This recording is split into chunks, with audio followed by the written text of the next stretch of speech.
একটা সিক্রেট বলি, তোমার হাত পা কালো হওয়ার আসল কারণ সাবান শ্যাম্পুর কোম্পানি কোনোদিন বলবে না তোমাকে। আসল কারণটা হলো রোদে পোড়া দাগ, ঘাম আর ধুলো। এগুলো চামড়ার এত ভেতরে ঢুকে বসে থাকে যে সাধারণ স্নান করলে কোনোদিনও বের হয় না। আর এই কারণেই তুমি যতই দামি বডি লোশন মাখো না কেন, হাত পায়ের কালচে ভাবটা ঠিক যেমন ছিল তেমনই থেকে যায়। আর এই জিনিসটা যখন বছরের পর বছর চলতে থাকে, তখন মনের মধ্যেও একটা কষ্ট তৈরি হয়। শাড়ি পরবে, হাতটা ঢেকে রাখতে ইচ্ছে করে, কারণ মুখটা তোমার ফর্সায়, গায়ে হাতের রং এতটাই কালো হয়ে যাচ্ছে যে দেখাতেই লজ্জা করে। কিন্তু আমার সুন্দরী বন্ধুরা, হেলদি মোটিভ চ্যানেল থাকতে তোমাদের কোনো চিন্তা নেই, কারণ হেলদি মোটিভ সেই জিনিসটাই তোমাদের সাথে শেয়ার করতে চলেছে। এই জিনিসটায় আছে মাত্র কয়েকটা সিম্পল উপকরণ, যেগুলো তোমার রান্নাঘরেই পাওয়া যাবে। চলো একটা একটা করে দেখি কোনটা কেন লাগবে, যাতে তুমি বুঝতে পারো কেন এটা এত কাজ করে।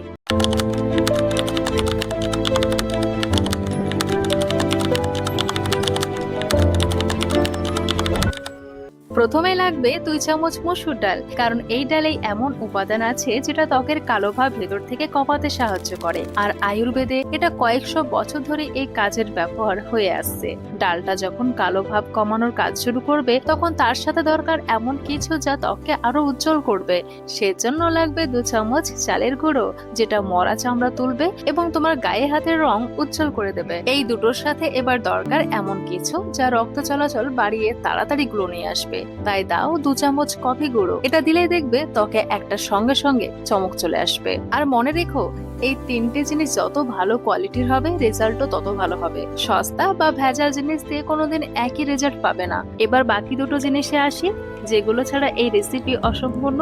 এই পর্যন্ত যা যোগ করেছি সেগুলো কালো ভাব কমায় আর উজ্জ্বল করে, কিন্তু সম্পূর্ণ ফর্সা ভাব আনতে দরকার 2 চামচ কমলা লেবুর খোসার গুঁড়ো। এতে আছে ভরপুর ভিটামিন সি, যা ফর্সা করা, উজ্জ্বল করা আর দাগ কমানো এই তিনটে কাজই একসাথে করে। আর সর্বশেষে পুরো জিনিসটাকে এক টোনে বাঁধতে লাগবে 1 চামচ সাদা হলুদ গুঁড়ো। মনে রেখো, রান্নার হলুদ না, সাদা হলুদ, কারণ এটাই এই রেসিপির আসল হিরো। এই 5টা জিনিস একসাথে যখন মেশাবে, তখন একটা শুকনো পাউডারের মতো হবে।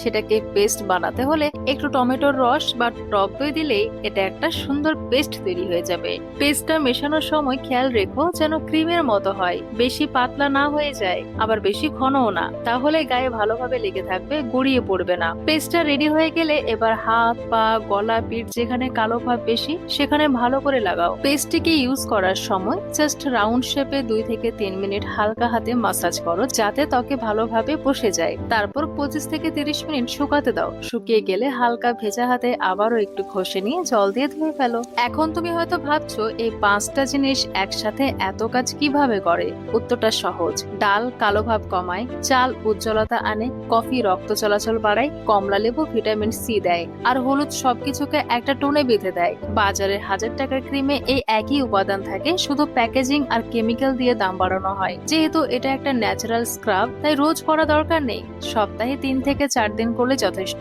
আর হ্যাঁ, একটা বোনাস টিপ আছে, সেটা হলো প্যাক ধোয়ার পর গায়ে অল্প নারকেল তেল লাগিয়ে নিও। কেন এটা জরুরি জানো? কারণ স্ক্রাব করার পর ত্বক একটু শুকনো হয়ে যায়, আর তেল লাগালে সে ময়েশ্চারাইজার ধরে রাখবে, ফলে রেজাল্টও বেশি দিন থাকবে। এবার আসি কতদিনে রেজাল্ট পাবে। প্রথমবারে তুমি একটা ফারাক দেখতে পাবে, গ্যারেন্টি দিচ্ছি। আর 7 দিন লাগাতার করলে কালো দাগ, ট্যানিং সব অনেকটা কমে যাবে। একবার ভাবো তো, যখন রেজাল্ট পেয়ে যাবে আর পরের বার বিয়ে বাড়িতে হাফ হাতা ব্লাউজ পরে যাবে, কেউ জিজ্ঞেস করবে তোর গায়ের রং তো বদলে গেছে, কি করছিস?